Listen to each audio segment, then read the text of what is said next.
So welcome everyone to multivariable calculus. It's good to be back with you as we kind of get to dive into some of our material. This is an interesting place to begin. Today we're going to be picking up in section 16.3, which is on double integrals across polar coordinates or with polar coordinates. And this is a little bit interesting because you would have last talked about double integrals over general regions, maybe in fall quarter, if I'm tracking right for most of you. So it's like we're joining a topic, 5 months after you last talked about it, midway through a chapter. And so I'm going to just sort of dive in, kind of assuming that people, kind of with the assumption that people are remembering, but the reality is that this isn't going to be fresh probably for anyone. And even for me, the last time I worked through double integrals, other than my notes, would have been fall quarter when I was working through these things. So it's kind of a funny place. Most of the time you kind of get a warm up, and here we're just going to kind of dive straight into it. None of the integrations that we're going to do today are very challenging. They're kind of basic integrations, but the basic concepts of double integrals are going to be something we're going to use pretty kind of right from the get-go. So that probably hits you at the end of your Math 163 class. And so if you happen to sleep through that last week of Math 163, there might be a little bit of catch up. And so I wanted to invite you to join me for office hours or set up an appointment if you're not tracking with me through those things and just want to get a review. If we do get some of those types of questions, I may even record some of those videos and try to post some of those conversations and things up there for others in case they need just a refresher on how to evaluate double integrals.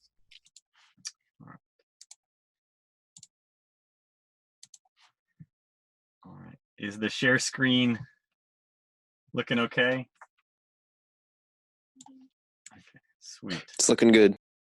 Sweet, thank you. Okay, and so just a note about the work-alongs, that my notes tend to be done on a draft, and so you'll see corrections and things that are on mine or things that are in different order, and I hope to have fixed them by the time they get to you. So for example, you'll see these formulas on yours and they're inserted at this point in the work-along, and that's because what I'm looking at is the draft and you guys have the what I hope is the pretty final version. So in this section, we will study double integrals in which the integrand and the region of integration are expressed in polar coordinates. Such integrals are important for two reasons. First, they arise naturally in many applications, and second, because there's double integrals in rectangular coordinates that are more easily evaluated if they're converted to polar coordinates. And just like before, we're going to want to use a set of formulas for converting between polar and rectangular coordinates. So same formulas that we used in the last chapter, where x is r cosine theta, y is r sine theta, r squared is x squared plus y squared, and tangent is y over x. So you've been using those, I hope, for quite some time, but those are the few key formulas that we're going to have to remember. So this first example is mostly interesting because it doesn't work. Again, the first example is not going to work. So this is the integral from -1 to 1 of the integral from 0 to root 1 minus x squared with integrand x squared plus y squared quantity to the 3/2 dy dx.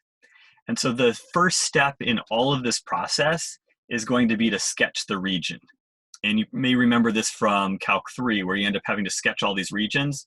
It's one of the challenging parts of it. And so I'm just going to magically say, here's the region. My y values here are going from y equals 0 to y equals root 1 minus x squared. And that's going to give me this top of the circle. But at that stage, I don't know whether I'm getting the full half circle or I'm getting a quarter circle or just some part. So then we come and we look at the x's, and we notice our x's are going from -1 to 1, all the way from the left side of the half circle to the right side of the half circle. So our region is going to be the top of the unit disk. And what we notice right off the bat is that, gee, this is half of the unit disk, that would be really nice to talk about in polar coordinates. And we just sort of file that away in the back of our heads. So then we're going to go on to our second step, and we're going to talk about antidifferentiation. So if we were to antidifferentiate this, we would need to find the antiderivative of x squared plus y squared to the 3/2. And it may have been a while, but I hope you remember that in order to integrate things where you have like squares and roots combined, you usually have to use trig substitution. Now, trig substitution is something that we worked on back in Calc 2. You can do it, it's possible, but if we can avoid it, that would be preferable. Does that make sense? So our goal in this class is to try to spend our time learning new strategies. We're not going to try to learn a whole bunch of integration techniques. So there won't be super complicated integration techniques. So as soon as you see something like trig sub, you think maybe there's a better way. And again, notice this x squared plus y squared. That x squared plus y squared reminds us of our formula from polar. X squared plus y squared equals r squared. And again, here we have nice and polar coordinates. Nice and polar coordinates. And we're thinking to ourselves, gee, here we are learning about polar coordinates. Maybe there's a better way than dealing with this with trig substitution. Make sense? Any questions, or should we keep going?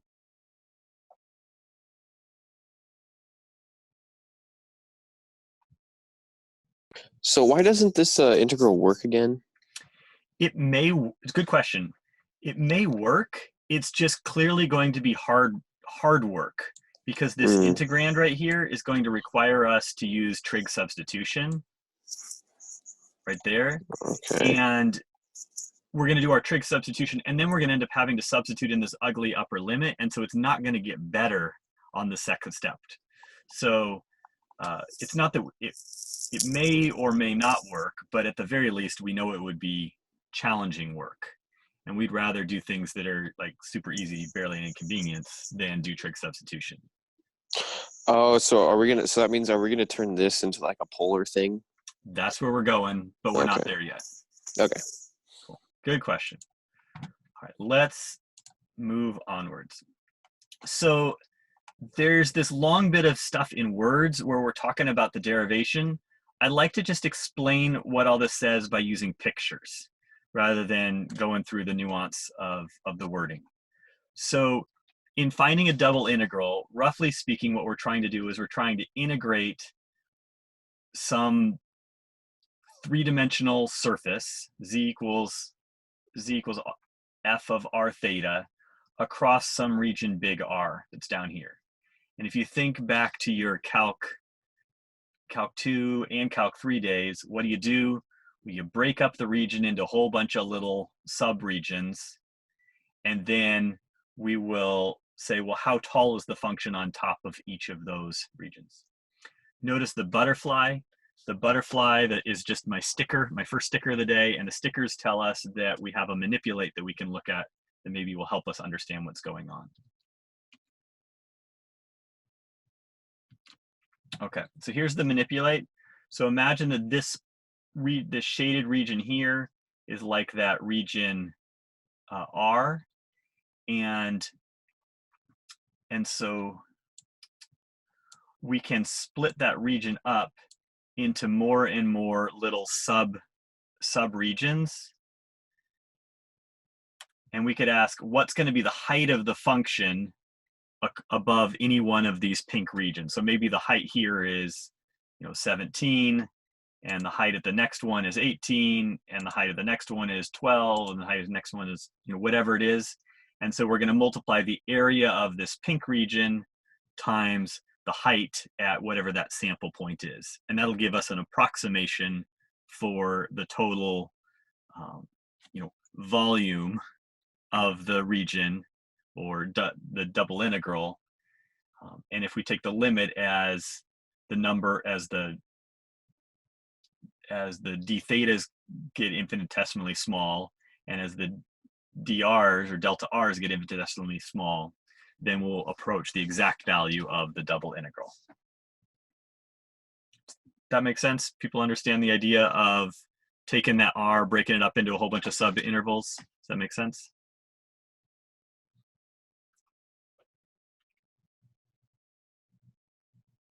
Sweet. All right. So the volume of the solid can be expressed as V equals the double integral over big R. And again, big R is the base of the region over which we're integrating, of F of R comma theta dA. But the issue is, how do we calculate this dA? And I want to introduce a piece of vocab here on this dA. This dA right here, this is telling us something about the scaling of the integration. And we'll talk more about this later. That's about something about scaling. So how do we calculate that dA? Let me see if,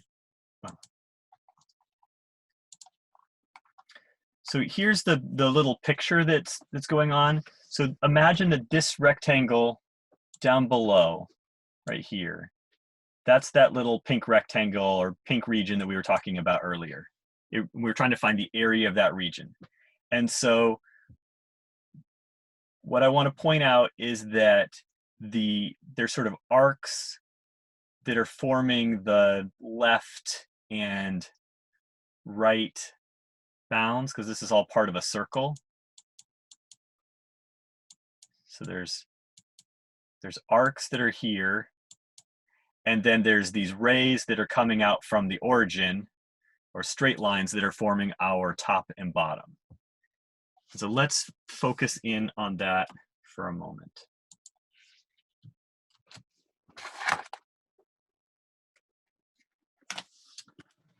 Okay, so these regions look something like this. And the length here is approximately dr, because it's the change in the radius of the drawing.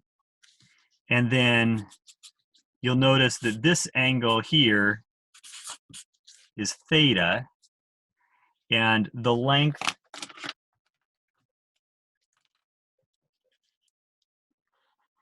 that chunk is going to vary depending upon whether we are close to the origin or whether we're really far from the origin. This blue length will vary.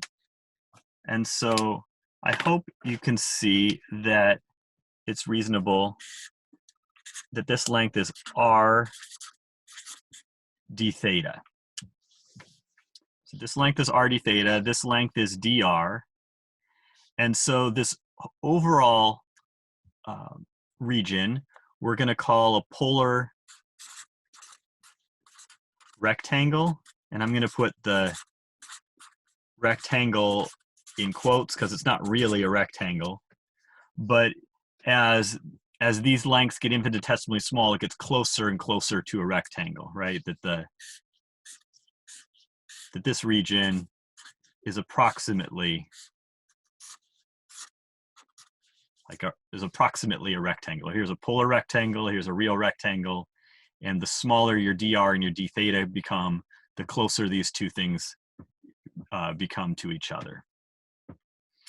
And so we think about it, well, what's this length of the polar rectangle? It's r d theta. What's this length? It's dr. And so we get that the area of the polar rectangle, so this would be dA equal to r, and I'm going to reorder it, r dr d theta. Or if you like to talk like a pirate, this would be r dr d theta.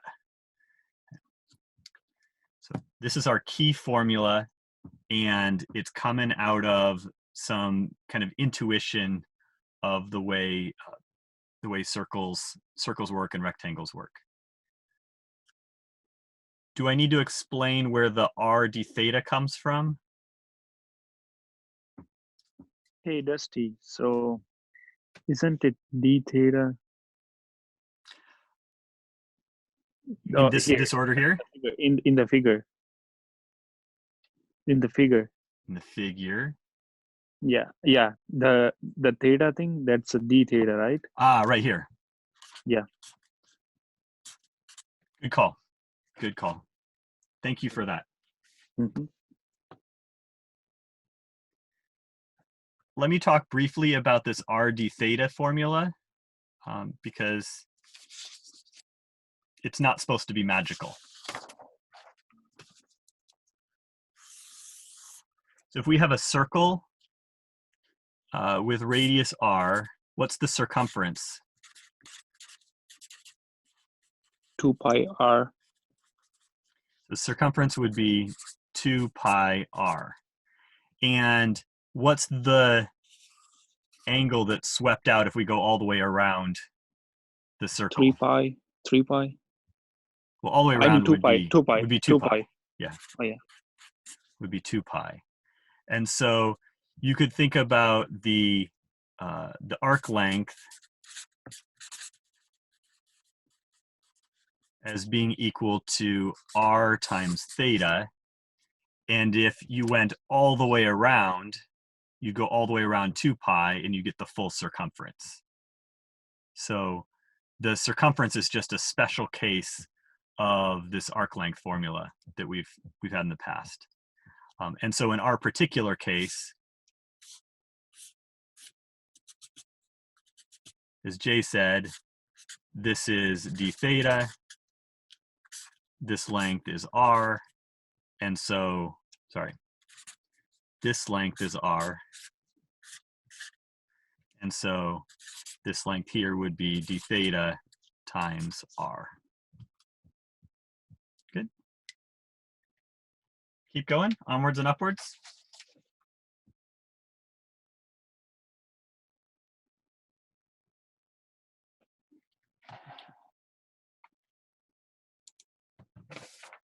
Dusty, quick question. Go ahead. So the RD theta on both sides are equal, right? D theta on both sides. Here Like, in here or on the previous page? like even here, for instance, like see the RD theta, say closer to the I just switched them. Go center. ahead. Yeah. So see the RD theta whereby you marked with the blue. Mm-hmm. Is it the same in length as the opposite side? It's not. So is it No. like this one right here? Yep. No. Yeah. No, it's not. They're not the same in general. It's drd theta.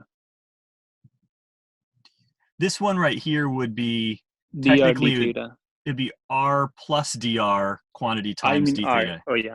R But- drd r plus drd theta. But if dr goes to 0, like if all of these are infinitesimal sizes, then these two lengths are approximately the same length.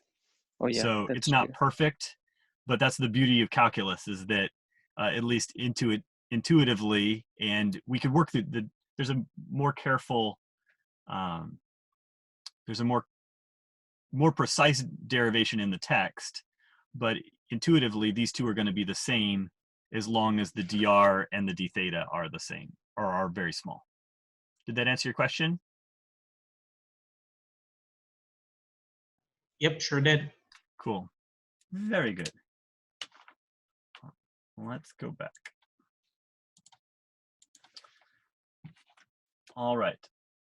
So key formula that you need to remember out of all this is that the dA is equal to r dr d theta. Like that's kind of the main thing that you need to remember, is that dA is equal to r dr d theta. And so you end up with these two little formulas. I tend not to be a big proponent of memorizing lots of stuff. So rather than memorizing a whole bunch of different things, just remember that if it's a double integral, you got to figure out your limits of integration, and then the dA is going to become an r dr d theta.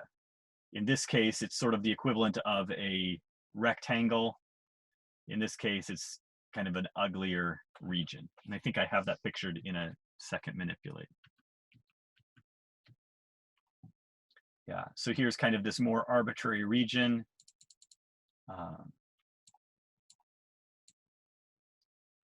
So the whole region would represent your R, and you can, when we go and we find our limits of integration now, we are going to,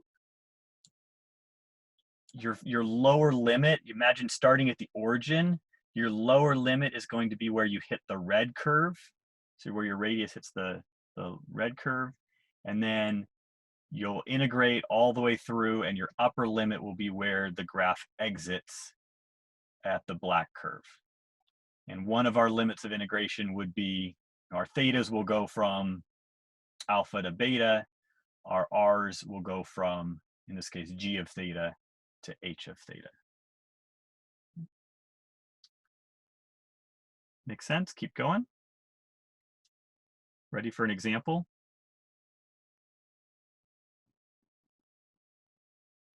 Okay. Very good.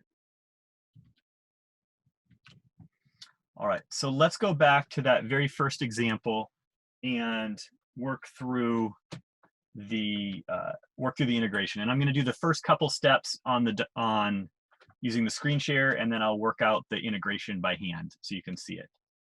So we're starting with I equals the double integral from -1 to 1, 0 to root 1 minus x squared of the quantity x squared plus y squared to the 3/2 dy dx.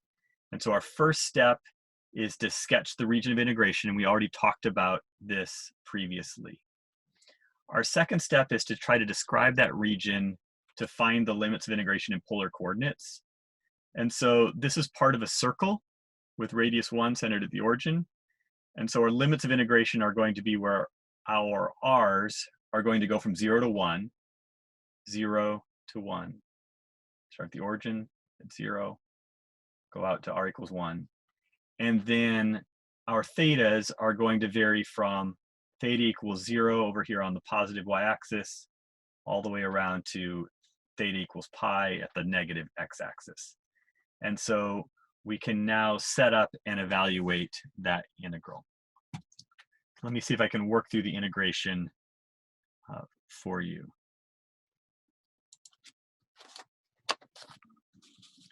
So here's the original integral, and we have to replace these various parts.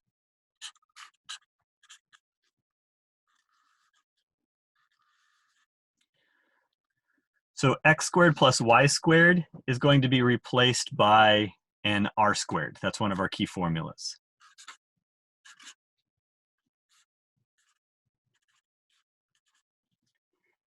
dy dx, this is our dA.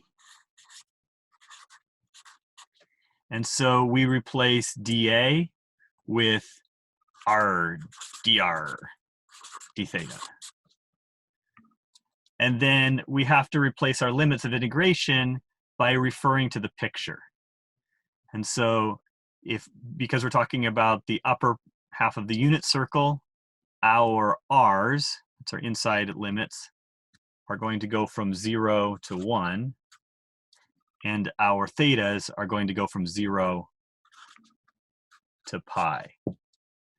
Notice there isn't really a clean algebraic way or obvious algebraic way to go from these limits in rectangular to these limits in polar. It's like you have to go from limits in rectangular to the picture to the polar. I mean, with practice, I'm sure we can figure it out. We could start to see what's going on, but there isn't a nice clean formula for where those limits of integration come from. So from these limits to the picture to polar. Now it's just a matter of integrating. Dustin, Go ahead. when we're doing these problems and let's say you give us something like that, could we sketch them on our calculator so we can see what they look like, so we can see what our limits of integration should be? Of course. So you have your Texan friend, use it. Use your calculator. I would encourage you, like I'm thinking about the assessment that's coming up, this coming weekend. You need to sketch something make sure that you draw it by hand. So do it on your calculator and then just transfer that to your notes so that you have a clear idea what's going on. But I don't need you you're in a calculus class. I don't need you spending half an hour of your time trying to sketch complicated polar things or spending a whole bunch of brain waves trying to figure out how to do that. I want you to be able to focus in on the new stuff, not what your Texan friend can do. Did that answer your question? Yes, thanks. Very good. All right, so we have r to the fourth as our integrand. Notice that there are no thetas in the integrand. There's no thetas in our limits of integration. And so you might remember from, I think it's like a Fubini's theorem. Oh man, I'm trying to remember what the name of the theorem is. There's this theorem that says that if there's only one variable, if the variables can be separated, you can separate the two integrals out. So we could write this as, I'll look up the name before tomorrow. So we could think about this as the integral from 0 to pi of 1 d theta times the integral from 0 to 1 of r to the fourth dr.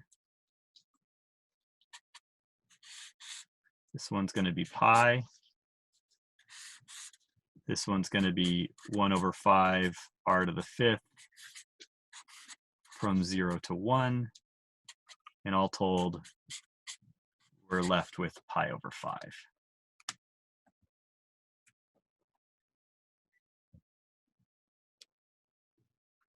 Questions about that? Quick question. Mhm. So when you evaluate the limits, was it like kind of common sense we used? Because when check the inner integral, you set it as 0 to 1 because that's the range of r. Mhm. And the outer integral, you set it as 0 to pi because that's the range of theta. Is that so? Yeah, let me go back. So I set my limits of integration because I'm trying to describe this upper half circle. And so my thetas are ranging between theta equals 0 over here on the positive x-axis to theta equals pi on the negative x-axis. And my r's are going from 0 at the origin all the way out to the edge of the circle, which is at r equals 1. So the picture and this step 2 where we found the limits of integration are what I used in order to actually construct those limits up above. Did that answer your question? Sure did. So I've got one question. In one of the diagrams that you showed, it wasn't like a perfect circle. The outer limit of the radius was some function. How would we put limits on that since the radius of that is also variable? Sort of like this type of region right here. Yeah, exactly.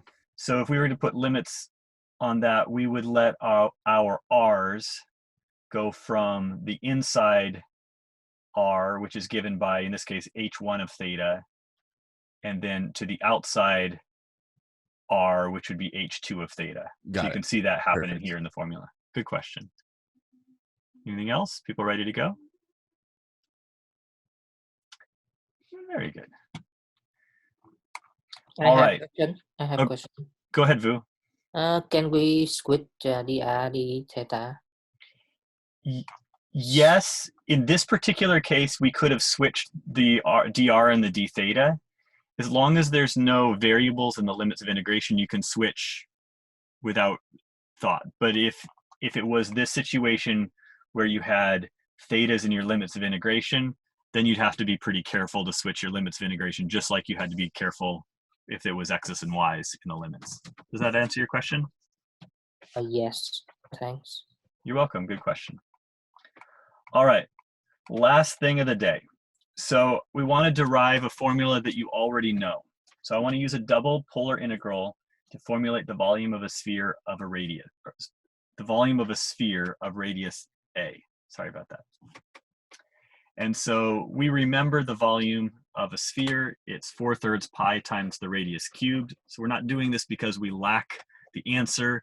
We're doing it because we want to compare methods one to the other. So we're going to use the same strategy. First thing we're going to do is we're going to draw a picture. here's our sphere, and the Cartesian formula that we should remember from Calc 3 for a sphere is x squared plus y squared plus z squared equals the radius squared. In this case, we're using an a because r is getting used for multiple things. So x squared plus y squared plus z squared equals a squared. And the volume of the overall sphere would be 2 times the volume of half of the sphere. And if we, on the left side, if we solved for the height function, we would end up with that plus or minus when we solve for z. But on the right side, we just have the plus. And so we like using just half a sphere so we can avoid some of that ambiguity. So step 2, we need to find the limits of integration. And so what we're doing is we're focusing in on the base of the sphere, which in this case would be a disk. So that's what this circle is representing. So we're going to integrate over this circle, and in rectangular coordinates, it would be kind of a pain to describe that region because our y's would be pinned between these two radicals, yuck, and our x's would be between negative a and a. But in polar, it's pretty easy to describe a circle centered at the origin. These would be r's going from 0 out to the maximum radius of a, and theta is going from theta equals 0 all the way around to theta equals 2 pi. Make sense? So let's set up and evaluate that integral.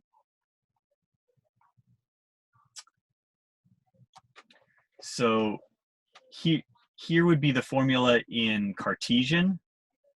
So we're going from, sorry, in polar. So this would be right here.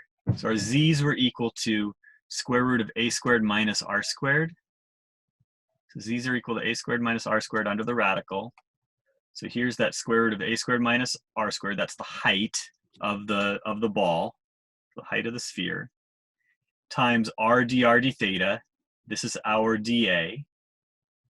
Our radius is going from 0 to a. Our thetas are going from 0 to 2 pi.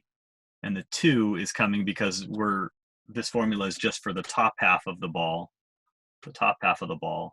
and we've got to account for the bottom part as well.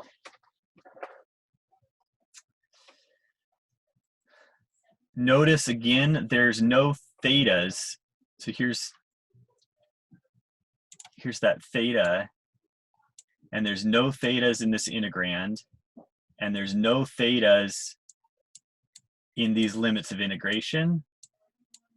And so we can just separate out those two integrals and deal with the theta stuff separately. So we're going to have theta from 0 to 2 pi, and that's where this 2 pi is coming from. So there's no theta in the integrand or in the limits of integration, so we can just pull that 2 pi out. Kind of one of those nice handy tricks. Go ahead, Jay. So why is it 0 to 2 pi and why isn't it 0 to pi?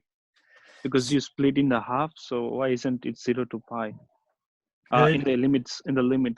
Mm-hmm. I'm tracking. Because you already split in the half. So isn't it 0 to pi, just 0 to pi in the limits? I understand the question. This right here would be a 0 to pi. And we're actually going to deal with this later, when we talk about this thing called spherical coordinates. Mm-hmm. But the angles that I'm talking about are actually going around this way. Oh, gotcha. From 0 to 2 pi. That make sense? Mm-hmm. Very good. Good questions. Thanks for that question. Yeah.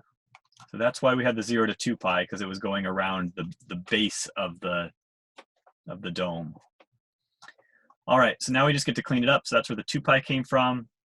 And now we do a substitution. Notice you have the r squared under the radical, and you have the separate r that's on the outside. So you substitute for you remember to change your limits of integration, yay.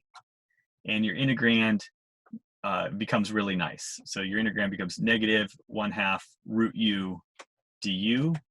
And notice that the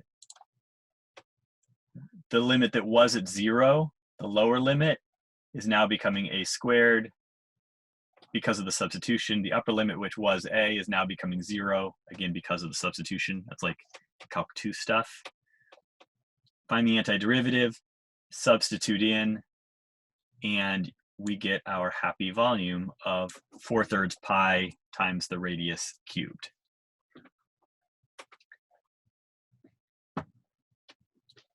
Questions?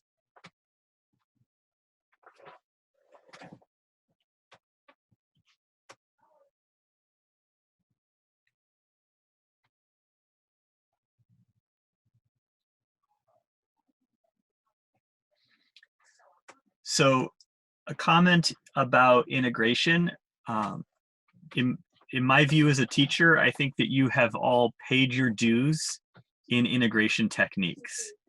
And so questions that I will do in class, questions that I would ask on an assessment, will basically never get more complicated than just using basic substitution and maybe some trig identities.